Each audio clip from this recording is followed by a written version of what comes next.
Hello dear students and welcome to Magnet Brains IIT JEE and NEET channel. यहाँ पे competitive exams और उनकी basic से तैयारी, दैट इज फाउंडेशन कोर्स, ये सारी चीजों की तैयारी मैग्नेट ब्रेन्स आपको 100% फ्री में कराता है। और खास बात यह है कि मैग्नेट ब्रेन्स पे 2-3 वीडियोस देखने के बाद भी कोई पेड सब्सक्रिप्शन, कोई फीस पे नहीं करनी होती है, क्योंकि यहाँ सारी चीजें 100% फ्री हैं, वो भी क्वालिटी कंटेंट और क्वालिटी टीचर्स के साथ। जैसा कि आप स्क्रीन पे देख पा रहे हैं कि आज हम नेचर ऑफ मैटर के प्रैक्टिस क्वेश्चंस के पार्ट 1 को डील करने वाले हैं। ये नेचर ऑफ मैटर के हमने एक्सप्लेनेशन वीडियोस को कंप्लीट कर लिया है और अब आज हम शुरू करने वाले हैं हर जो चैप्टर हमने कंप्लीट कर लिया है उनके प्रैक्टिस क्वेश्चंस को, ताकि जो कंसेप्ट हमने किया है अब हम उसको अच्छे से अप्लाई कर पाए। ओके, तो चलिए शुरू करते हैं। सबसे पहले फाउंडेशन कोर्स मॉड्यूल के डिटेल्स आपको बता देते हैं। टॉपिक वाइज एक्सप्लेनेशन वीडियोस जो आपको मिल रहे हैं, मिलते आए हैं और आगे भी मिलते रहेंगे। सो टॉपिक वाइज एक्सप्लेनेशन वीडियोस में डिटेल में हर टॉपिक को समझाया जाता है। उसी के साथ उसी दिन जिस दिन topic wise explanation video release होता है उस दिन डीपीपी यानी कि डेली प्रैक्टिस प्रॉब्लम्स की एक शीट रिलीज होती है, जो कि मैग्नेट ब्रेन्स की ऑफिशियल वेबसाइट पे होती है। उसके नेक्स्ट डे उन्हीं क्वेश्चंस का एक पूरा सोल्यूशन वीडियो आपको मिलता है, जो कि मैग्नेट ब्रेन्स की ऑफिशियल वेबसाइट पे मिलेगा, that is DPP solution video. Okay, फिर चैप्टर वाइज एमसीक्यूज, 500 से भी ज्यादा क्वेश्चंस आपको एमसीक्यूज जो है वो मिलते हैं, जो आपके कंसेप्ट को और अच्छे से ब्रश अप कर देते हैं। डाउट सॉल्विंग सेशंस होंगे यहाँ पे, जहां आप अपने डाउट्स लाइव अपने टीचर्स से इंटरेक्ट करके पूछ सकेंगे। Weekly test paper chapter wise, जो कि आपके कंसेप्ट्स को और आपके कॉन्फिडेंस को और बूस्ट अप करेंगे। गाइडेंस मिलेगा यहाँ पे आपको, पेपर पैटर्न, स्ट्रेस मैनेजमेंट और ऑफिशियल नोटिफिकेशन से रिलेटेड सारी चीजें यहीं पे इसी चैनल पे बताई जाएंगी।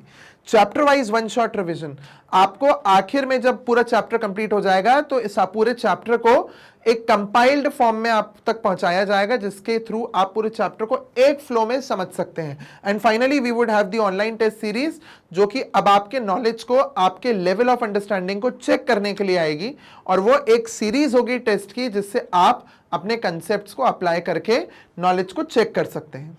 चलिए तो शुरू करते हैं। सबसे पहला question, When two ice cubes are pressed, they join together. Explain the principle involved. ठीक है, देखिए जो दो आइस क्यूब्स हैं उसको हमने साथ में रखा हुआ है, और अब क्या किया, दोनों साइड से हमने इस पे प्रेशर लगाया, दोनों साइड से हमने इस पे प्रेशर लगाया। तो प्रेशर लगाते हैं तो मेल्टिंग पॉइंट जो होता है वो रिड्यूस हो जाता है।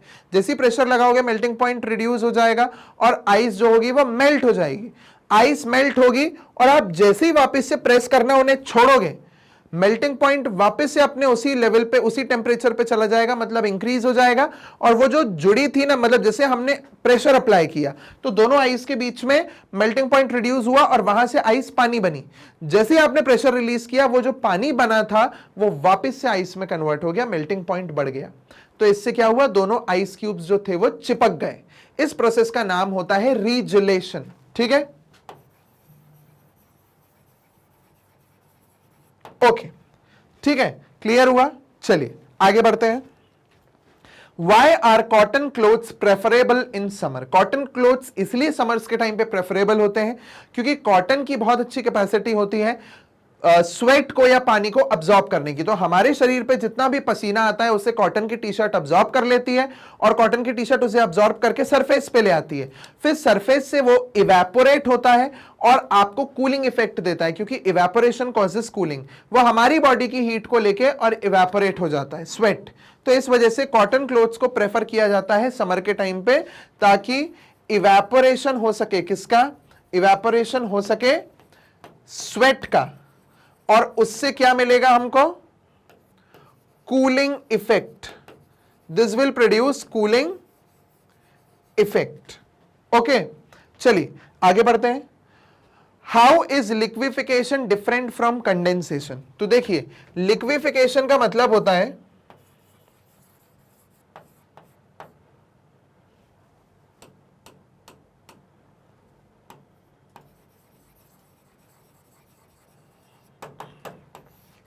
And condensation. क्या डिफरेंस है दोनों में? ध्यान से देखिए, लिक्विफिकेशन का मतलब होता है किसी भी गैस का लिक्विड बनना, this is liquefaction. But condensation में गैस या तो लिक्विड या सॉलिड बनती है। तो गैस का या तो लिक्विड बनना या गैस का सॉलिड बनना, ये दोनों ही चीजें कंडेंसेशन कहलाती हैं, बल्कि लिक्विफिकेशन में सीधा सीधा गैस को कन्वर्ट किया जाता है लिक्विड में। Okay, so this is the difference between liquefaction and condensation. The phenomena of sublimation finds application in preserving the vegetables, predict the process.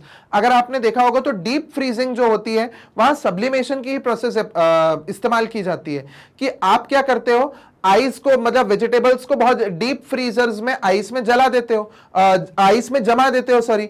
अब आइस में जमाने के बाद जब आइस उस पे जमती है तो क्या होता है, जब आप उसको वापस से फ्रीजर में से नॉर्मल टेम्परेचर पे लाते हो तो आइस जो है वो डायरेक्ट सीधा वेपर्स में कन्वर्ट हो जाती है। इसका मतलब सॉलिड से सीधा वेपर में कन्वर्ट होना, इस प्रोसेस का नाम होता है सब्लिमेशन। और वेजिटेबल्स को ठंडे टेम्परेचर्स में बहुत डीप फ्रीज करने में यही प्रोसेस इस्तेमाल होती है, ताकि वेजिटेबल्स गीली ना हो, सीधा आइस से वो वेपर में कन्वर्ट होकर आइस निकल जाए। क्लियर हुआ? So this is the phenomena of sublimation which has its application in the preserving of vegetables. Clear हुआ? चलिए आगे बढ़ते हैं। Distinguish between evaporation and boiling. Okay, ये बहुत सिंपल है। बॉइलिंग ऐसी प्रोसेस है जो बॉइलिंग पॉइंट पे होती है। बॉइलिंग पॉइंट पे होती है, मतलब जैसे ही टेम्परेचर बॉइलिंग पॉइंट पे पहुंचा तो क्या होने लगेगा, conversion of liquid to gas होने लगेगा। ये बॉइलिंग हो रही है, बट इस बॉइलिंग पॉइंट से नीचे अगर किसी टेम्परेचर पे conversion of liquid to gas होने लग जाए तो उसको हम लोग इवेपोरेशन बोलते हैं। तो उसको हम लोग इवेपोरेशन बोलते हैं। तो क्या हो रहा है, बॉइलिंग मतलब लिक्विड से गैस का conversion at the boiling point of any liquid. जहां लिक्विड से गैस बॉइलिंग पॉइंट पे हो रहा है, हाई टेम्परेचर पे हो रहा है, बट इस टेम्परेचर के नीचे किसी भी टेम्परेचर पे अगर लिक्विड से गैस में कन्वर्जन होता है तो उसको हम लोग इवेपोरेशन बोलते हैं। क्लियर हुआ? तो वैसे ही 100 डिग्री सेल्सियस पे अगर वाटर लिक्विड से गैस में कन्वर्ट हो तो दैट इज बॉइलिंग। एंड अगर एनी टेम्परेचर बिलो 100, उस पे अगर लिक्विड से गैस में कन्वर्जन हो तो उसे इवेपोरेशन बोलते हैं। क्लियर हुआ? सो ये हुआ हमारा distinguish between evaporation and boiling. एक चीज और, बॉइलिंग हमेशा बल्क फिनोमेना होता है।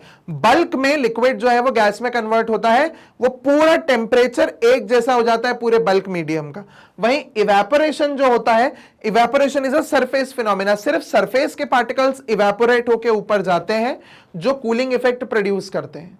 ठीक है, जो कूलिंग इफेक्ट प्रोड्यूस करते हैं पार्टिकल्स निकल जाने के बाद, तो वो नीचे का जो मीडियम है उसे ठंडा कर देते हैं। इवेपोरेशन जो है वो सरफेस फिनोमेना है, बॉइलिंग जो है वो बल्क फिनोमेना है। क्लियर हुआ? चलिए आगे बढ़ते हैं।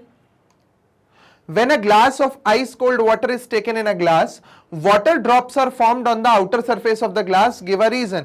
ठीक है, इसके लिए हम रीजन ये देते हैं कि भाई अंदर पानी भरा हुआ है, बाहर हवा में जो वाटर वेपर्स हैं, जब वो इस ठंडे पानी या ठंडे सरफेस से कांटेक्ट में आते हैं, ग्लास का सरफेस ठंडा है, तो जैसे ही ठंडे सरफेस के कांटेक्ट में आते हैं वो यहां कंडेंस हो जाते हैं। लो टेम्परेचर्स के कांटेक्ट में आने से होता क्या है कि जो ये वाटर वेपर्स हैं, ये जैसे ही ठंडे सरफेस के कांटेक्ट में आते हैं ये अपनी हीट को रिलीज कर देते हैं। जैसे ही अपनी हीट को रिलीज करते हैं तो ये इसके सरफेस पे, आउटर सरफेस पे सेटल हो जाते हैं, क्योंकि हीट को रिलीज किया गैस ने। तो गैस अगर हीट को रिलीज करेगी उसकी काइनेटिक एनर्जी रिड्यूस होगी, तो काइनेटिक एनर्जी रिड्यूस होने से आपका फेस चेंज हो जाएगा।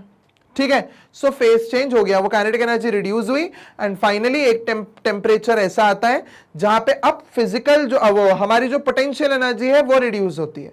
तो काइनेटिक एनर्जी कम होती जा रही है, बट स्टेट चेंज में जो हेल्प करती है वो पोटेंशियल एनर्जी करती है। तो पोटेंशियल एनर्जी जैसे ही रिड्यूस होती है वो गैस से लिक्विड में कन्वर्ट करा देती है। तो बेसिकली यहां हमारा जो गैस है वो एनर्जी को रिलीज कर रहा है। क्लियर हुआ? चलिए आगे बढ़ते हैं हम। What is double decomposition reaction? Give an example each for neutralization and precipitation. Okay, so double displacement reaction क्या होती है? Double displacement रिएक्शन क्या होती है?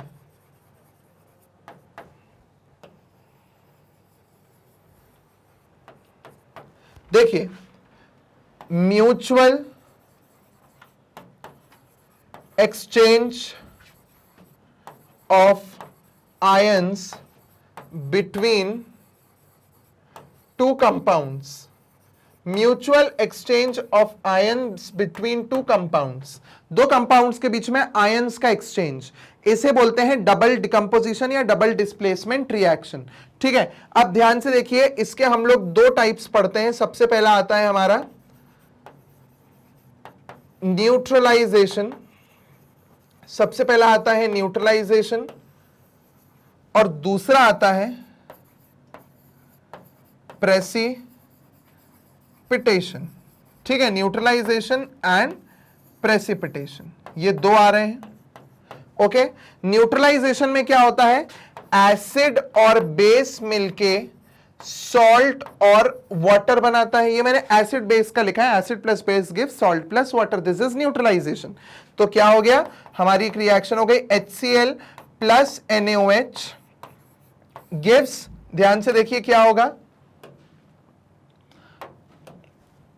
इधर से ये ब्रेक होगा, H positive Cl negative, Na positive OH negative, इसका पॉजिटिव इसके नेगेटिव के साथ NaCl, और इसका पॉजिटिव इसके नेगेटिव के साथ HOH, मतलब H2O। हो गई double displacement, mutual exchange of ions, इसका आयन उधर चला गया, उसका आयन इधर आ गया, दिस इज म्यूचुअल एक्सचेंज। तो ये हो गया हमारा डबल डिस्प्लेसमेंट, न्यूट्रलाइजेशन उसका टाइप है। प्रेसिपिटेशन में देखिए, प्रेसिपिटेशन में हम एग्जांपल लिखते हैं पीबी। अच्छा, यहां पे पहले हम ये देख लें प्रेसिपिटेशन रिएक्शन क्या होती है, जिसमें एक प्रेसिपिटेट फॉर्म होता है। प्रेसिपिटेट क्या होता है, कोई भी सॉलिड मास किसी भी एक्वस सॉल्यूशन में या लिक्विड सॉल्यूशन में अगर कोई सॉलिड चीज बनने लगे रिएक्शन के बाद, तो उसे प्रेसिपिटेट बोलते हैं। तो प्रेसिपिटेट फॉर्मेशन जहां होता है उसे प्रेसिपिटेशन रिएक्शन बोलते हैं। ओके, एंड एग्जांपल इसका है पीबी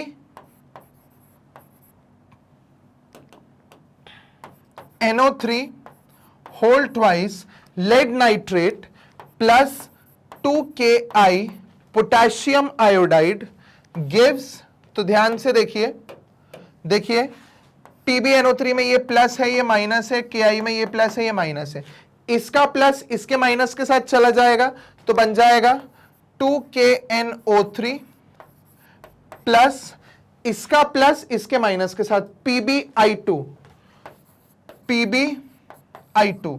तो ये जो PbI2 बन रहा है, ये जो PbI2 बन रहा है, ये फॉर्म करता है एक येलो कलर की पीपीटी, मतलब येलो कलर का प्रेसिपिटेट, येलो कलर का सॉलिड मास जमने लग जाता है। तो दिस इज प्रेसिपिटेशन रिएक्शन, आप इसका एक स्क्रीनशॉट ले सकते हैं। ओके, चलिए आगे बढ़ते हैं।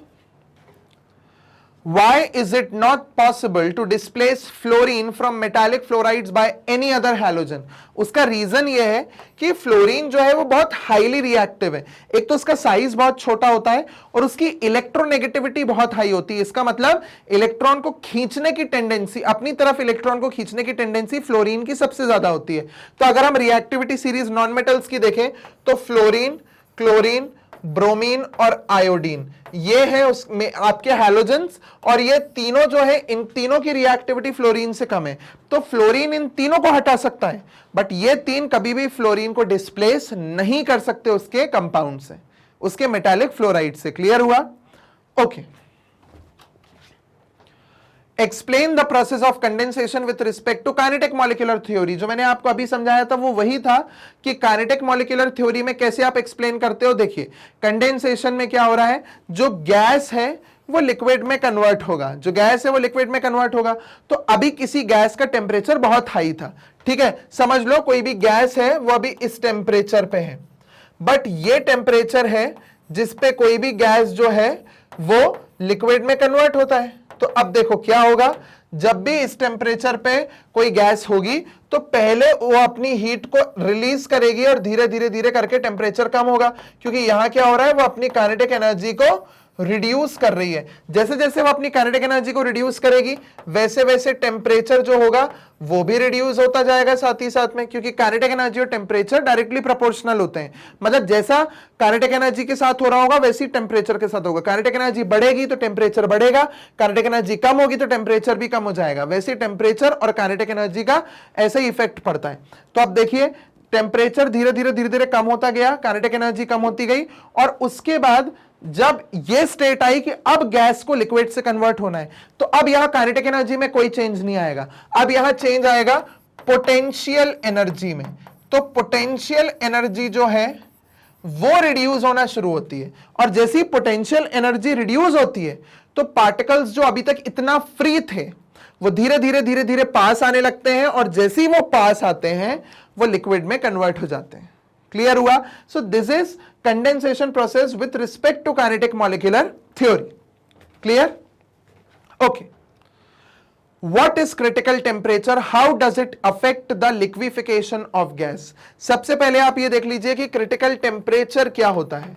ठीक है, सो क्रिटिकल टेम्परेचर एक्चुअल में वो टेम्परेचर है, देखिए एक ऐसा टेम्परेचर है जिसके नीचे pressure alone can convert any gas to liquid, या आप किसी भी गैस को लिक्विड में कन्वर्ट कर सकते हो प्रेशर डाल के, अकेला प्रेशर डाल के आप इस टेम्परेचर के नीचे किसी भी गैस को लिक्विड में कन्वर्ट कर सकते हो।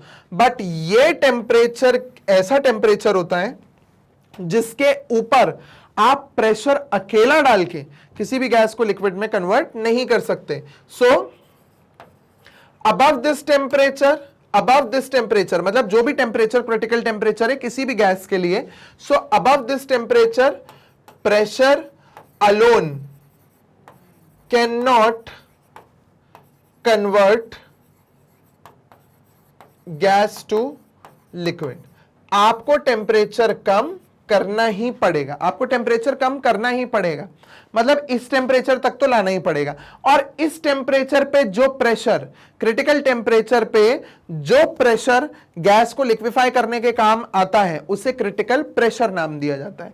तो the pressure which is applied on a gas at critical temperature to convert it into liquid is called critical pressure, and critical temperature is a temperature above which pressure alone cannot convert any gas into liquid, but below this pressure alone can convert any gas into liquid। इसका एक screenshot ले लीजिए।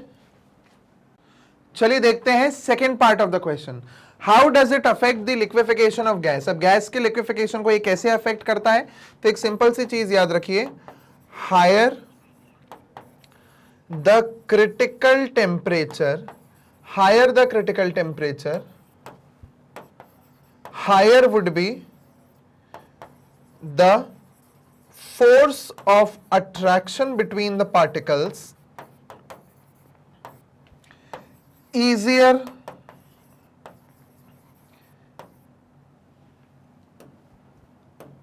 it will be to liquefy gas। जितना ज्यादा critical temperature उतना ज्यादा force of attraction और उतना ही आसान होगा गैस को लिक्विफाई करना। क्लियर? सो अब हम आगे बढ़ते हैं towards our next question, why does steam causes more severe burns than boiling water. बहुत इजी है इसका क्वेश्चन आंसर, कि देखिए ये 100 डिग्री पे मैंने वाटर को रखा है और यही 100 डिग्री पे मैंने आइस को रखा है। अब फर्क बस इतना है, ये समझ लीजिए वाटर के पार्टिकल्स हैं 100 डिग्री पे, दिस इज वाटर, ओके। ये वाटर के पार्टिकल्स हैं 100 डिग्री पे और ये आइस के पार्टिकल्स हैं 100 डिग्री पे। अब ध्यान रखिएगा कि जब भी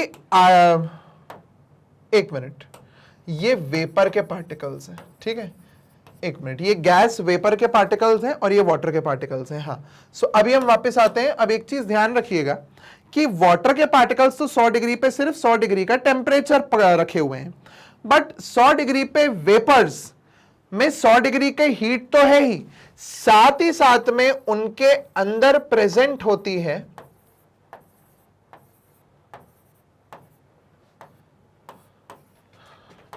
लेटेंट हीट ऑफ वेपराइजेशन। ठीक है, साथ ही साथ में उनके अंदर प्रेजेंट होती है लेटेंट हीट ऑफ वेपराइजेशन, जो कि वाटर में नहीं होती है। वाटर वेपर बनता ही तब है जब लेटेंट हीट ऑफ वेपराइजेशन को ऑब्जॉर्ब करता है। तो वेपर भी 100 डिग्री पे है, ये भी 100 डिग्री पे है। तो 100 डिग्री का पानी जब आपको जलाएगा तो वो अपने 100 डिग्री से जलाएगा, बट जब 100 डिग्री का वेपर आपको जलाएगा तो वह अपनी 100 डिग्री के साथ लेटेंट हीट ऑफ वेपराइजेशन भी आपके स्किन को देगा। तो इसीलिए वेपर का जला हुआ बर्न जो होगा वो ज्यादा सीवियर होगा। ठीक है, इसीलिए वेपर का जला हुआ बर्न जो होगा वो ज्यादा सीवियर होगा। जलाएगा पानी भी, बट स्टीम ज्यादा इंटेंस जलाती है। ठीक है, क्योंकि वो लेटेंट हीट ऑफ वेपराइजेशन को भी ट्रांसफर कर देती है हमारे हाथ में। ठीक है, इसका स्क्रीनशॉट ले लीजिए। चलिए अब आगे बढ़ते हैं हम लोग towards our next question. Why do wet clothes dry faster on a windy day? तो हमने एक बड़ी सिंपल सी चीज पढ़ी हुई है कि विंड स्पीड, विंडी डे मतलब विंड स्पीड हाई होना। विंडी डे मतलब बहुत तेज हवा चल रही है जिस दिन। सो विंड स्पीड अगर हाई है, सो इवेपोरेशन का जो रेट होता है वो भी हाई होता है। दैट मीन्स जितना तेज हवा चलेगी उतना तेज इवेपोरेशन होगा। ऐसा क्यों होता है? क्योंकि जब बहुत तेज हवा चलती है तो जो एयर के पार्टिकल्स होते हैं वो जब स्ट्राइक करते हैं बहुत जोर से क्लोथ्स के ऊपर, तो जो उनके सरफेस पे वाटर पार्टिकल्स होते हैं, एयर के पार्टिकल्स की एनर्जी उन वाटर पार्टिकल्स को ट्रांसफर हो जाती है, जिससे वाटर पार्टिकल्स जल्दी जल्दी इवेपोरेट हो जाते हैं। और क्या होता है साथ ही साथ में कि जैसे समझ लीजिए ये एक जगह है और यहाँ पे कपड़े सूख रहे हैं। ठीक है, ये कपड़े सूख रहे हैं यहाँ पे टंगे हुए।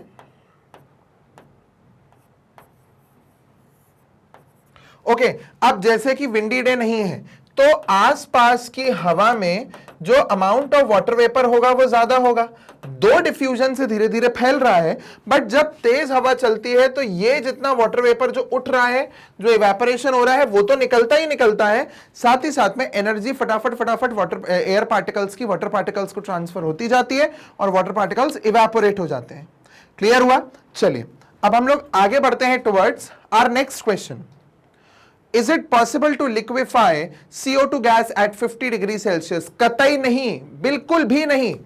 50 डिग्री पे आप CO2 को लिक्विफाई नहीं कर सकते, क्योंकि CO2 का जो क्रिटिकल टेम्परेचर होता है, क्रिटिकल टेम्परेचर अगर आपको याद हो तो critical temperature is 31 degree Celsius.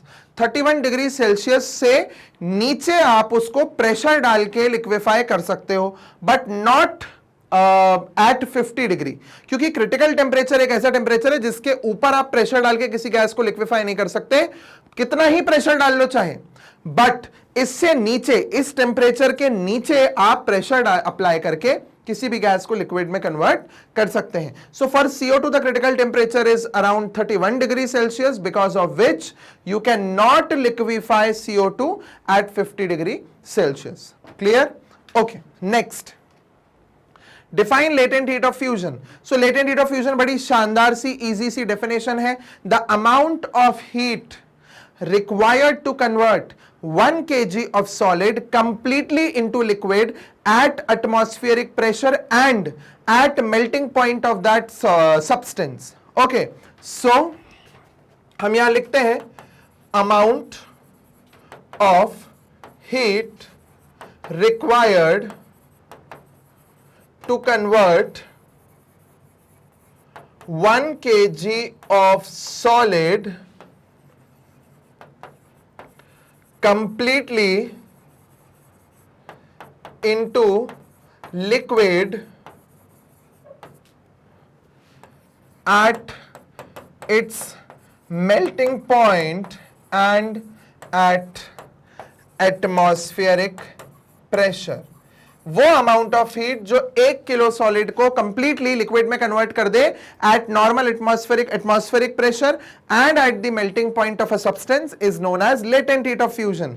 ये वाटर के लिए, आइस के लिए सॉरी, कितना है latent heat of fusion? 334 joules per gram. 334 joules per gram ये होता है latent heat of fusion for ice. Clear हुआ? चलिए आगे बढ़ते हैं। एक स्क्रीनशॉट लेना चाहो तो आप इसका ले सकते हो। Okay, What is meant by atomicity of an element? एक एलिमेंट की एटॉमिसिटी क्या होती है? इसका मतलब कि उस एलिमेंट के मॉलिक्यूल में कितने नंबर ऑफ एटम्स प्रेजेंट हैं. Like for example we have oxygen. Oxygen O2 होता है, इसकी एटॉमिसिटी है 2. वैसे ही N2, इसकी एटॉमिसिटी है 2. ऐसे ही हीलियम, हीलियम अकेला एक सिंगल एटम के फॉर्म में होता है, तो इसकी एटॉमिसिटी है 1. क्योंकि हम ये बोल सकते हैं कि ये एक नोबल गैस है. तो जो नोबल गैसेस होती हैं उनकी एटॉमिसिटी 1 होती है, मतलब उनका जो प्रेजेंस है नेचर में that is only in the form of a single atom. वहीं नाइट्रोजन N2 के फॉर्म में, ऑक्सीजन O2 के फॉर्म में. वहीं आप ओजोन की बात करेंगे तो O3 जो है वो 3 एटम्स के ग्रुप में प्रेजेंट है ये मॉलिक्यूल, सो इसकी एटॉमिसिटी 3 हो जाती है. Next part of the question says give some examples of polyatomic elements. So polyatomic elements हमारे क्या हो गए? P4S8. This P4 is phosphorus का molecule and S8 is sulphur का मॉलिक्यूल. तो सल्फर के मॉलिक्यूल में 8 एटम्स और फास्फोरस के मॉलिक्यूल में 4 एटम्स प्रेजेंट होते हैं. ओके, आप अब ये क्या है? ये है atomicities. These are the atomicity. Okay, ये एटॉमिसिटी है. क्लियर? आगे बढ़ते हैं. Distinguish between filtration and centrifugation. देखिए, फिल्ट्रेशन किसका हो सकता है? सस्पेंशन का. सस्पेंशन मतलब होता है एक ऐसा मिक्सचर जिसमें जो मिक्सचर के जो कंपोनेंट्स हैं उनके बीच में clear cut boundaries of separation है. Like sand and water. Sand and water की अगर आप बात करें तो सैंड और वाटर कभी घुलते नहीं है आपस में. आप सैंड पानी में डालोगे वो नीचे सेटल हो जाएगी. ये होता है सस्पेंशन. तो ऐसी किसी भी सब्सटेंस को आप फिल्टर के थ्रू, फिल्ट्रेशन के थ्रू सेपरेट कर सकते हो. जो सेंट्रीफ्यूगेशन की प्रोसेस होती है, सेंट्रीफ्यूगेशन की प्रोसेस में हम लोग जनरली कोलॉइड्स को सेपरेट करते हैं. और कोलॉइड्स क्या होते हैं? ऐसे मिक्सचर्स जो लगते तो होमोजीनस हैं बट होते हेट्रोजीनस हैं. बट इनके पार्टिकल्स इतने छोटे होते हैं कि वो कभी सेटल नहीं होते. वो हमेशा अपने बल्क में घूमते रहते हैं. जैसे कि ब्लड, मिल्क, ये सारे एग्जांपल्स हैं कोलॉइड्स के. एक ग्लास दूध अगर आप रख दोगे तो दूध के पार्टिकल्स सेटल नहीं हो जाएंगे. ऐसा नहीं होगा कि दूध के पार्टिकल्स सेटल हो गए और पानी ऊपर तैर रहे हैं. नहीं, वो वहीं के वहीं वैसे के वैसे ही प्रेजेंट रहेंगे पानी में, घूमते फिरते रहेंगे बीच में, पूरे टाइम सस्पेंडेड रहेंगे.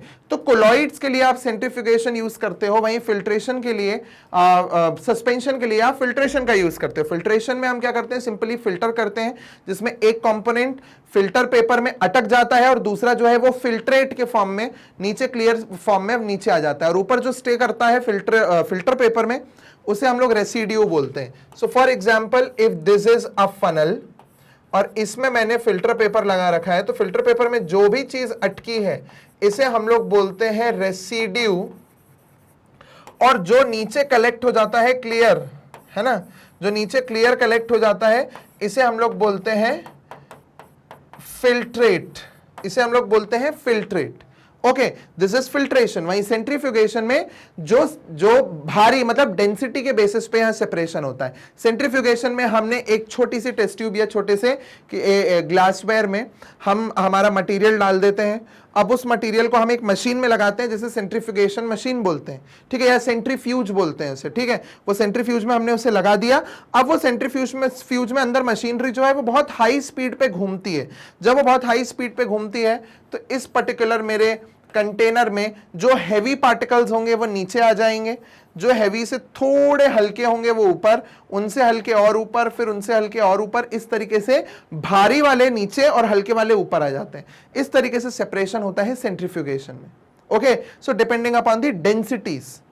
ओके, और आप फिल्ट्रेशन के लिए क्या यूज, फिल्ट्रेशन के लिए प्रिंसिपल क्या है?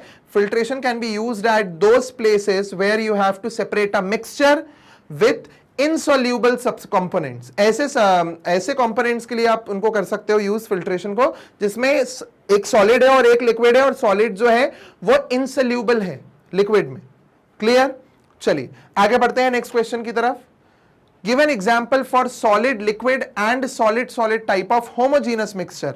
अगर हम होमोजीनस मिक्सचर की बात करें तो सॉलिड लिक्विड मिक्सचर हमारा हो जाता है शुगर प्लस वाटर. तो शुगर प्लस वाटर जो है वो एक सॉलिड लिक्विड मिक्सचर है। और वहीं सॉलिड सॉलिड की अगर हम बात करें तो एग्जांपल आ जाता है अलॉय। अलॉय क्या होता है? It is a mixture of two or more metals or metals and non metals. Alloy जैसे पीतल है, ब्रास। अब ब्रास या पीतल में क्या क्या डलता है? हमारा कॉपर और जिंक डलता है, जिसमें कॉपर 70% और 30% जिंक होता है। वैसे ही अगर एक और अलॉय का एग्जांपल लें तो ब्रोंज।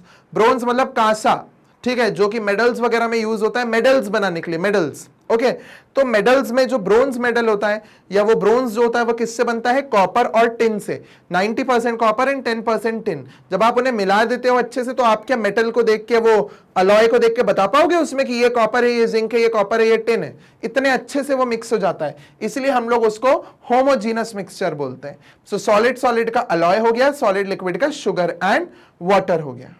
क्लियर? चलिए आगे बढ़ते हैं। A metal A reacts with a metallic chloride B. ठीक है, तो एक मेटल है ए जो रिएक्ट कर रहा है एक मेटालिक क्लोराइड बी से, तो हम उसको BCl ही मान लेते हैं। Cl मतलब क्लोराइड और B वो जो हमारा सब्सटेंस है। Okay, to give metal B, जिससे हमें क्या मिल रहा है? मेटल B मिल जाता है। इसका मतलब क्या हुआ? A आया और उसने B को उसकी जगह से हटा दिया। A आया, उसने B को हटा दिया और खुद उसकी जगह लग गया, तो ACl बन गया, ACl plus B. Okay, but metallic chloride of A cannot give metal A on reaction with metal B. But यही चीज मैं अगर ऐसा कर दूं, पहले क्या किया? A plus BCl gives ACl plus B, वो तो हो गई। बट अगर मैं उल्टा कर दूं, स्वाइप कर दूं, ACl को B के साथ रिएक्ट करूं तो मुझे नो रिएक्शन मिलती है, कोई रिएक्शन नहीं हो रही है। सबसे पहले तो वो ये चीज ये बता रही है कि ये एक डिस्प्लेसमेंट रिएक्शन है, where a more reactive element displaces a less reactive elements from its compound. एक चीज तो ये पता चल रही है मुझे यहां। अब यहां पे क्यों नहीं हो रहा? क्योंकि ऑलरेडी ए जो है वो बी से ज्यादा रिएक्टिव है, तो ऑब्वियस चीज है, अब बी थोड़ी ना वापस आके ए को हटा पाएगा। ए तो कंपाउंड फॉर्म में है, बी नहीं हटा सकता ए को, तो कैसे कोई रिएक्शन देखने के लिए मिलेगा? ऐसे ही पड़ा रहेगा ये।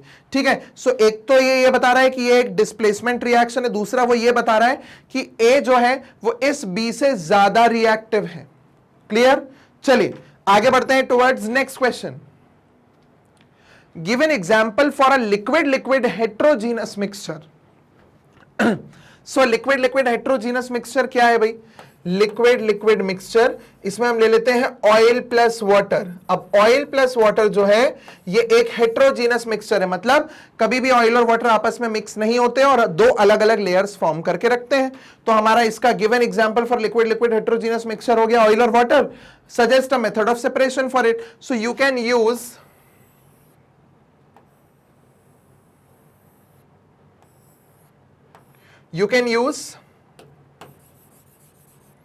सेंट्रीफ्यूज बोल रहा हूं, इसमें हो जाएगा हमारा सेपरेटिंग फनल।